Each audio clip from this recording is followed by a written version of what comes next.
South African authorities are investigating the arrival of more than 150 Palestinians from Gaza who were on a chartered plane and had flown to Johannesburg via Kenya last week after initially denying them entry because they did not have proper documentation.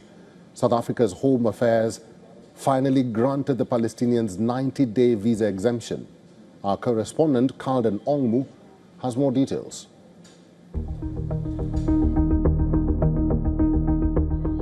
Less than 10 days ahead of the G20 Leaders Summit, a chartered flight carrying 153 Palestinians landed in Johannesburg's OR Tambo International Airport, creating suspicions and frustrations among the South African authorities.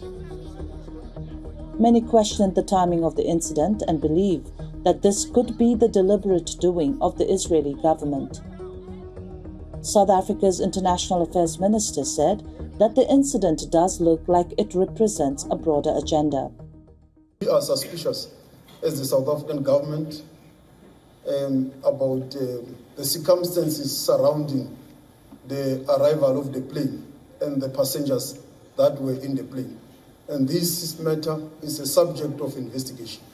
It is indeed an issue of concern to us. It does look like it represents a broader agenda to remove Palestinians from Palestine into many different parts of the world, and it's a clearly orchestrated operation.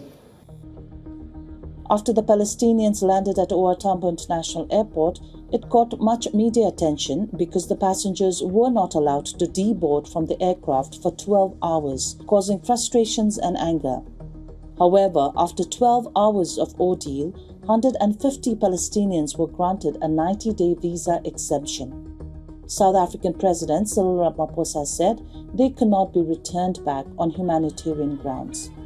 And these are people from Gaza who somehow mysteriously were put on a plane. It does seem like they were being, flushed out. We will get the details later, but from a humanitarian point of view, we could not return them. So far, South Africa has seen 2 such planes arriving carrying Palestinians. An Israeli daily revealed that a shadowy organization operated by a dual Israeli-Estonian national was behind that flight along with several others chartered for those seeking to flee Gaza. The organization was selling Palestinians seats on chartered flights heading to far-off countries such as Indonesia, Malaysia, and South Africa for around $2,000. South Africa, under international law, would be obligated to allow them in, documented or undocumented.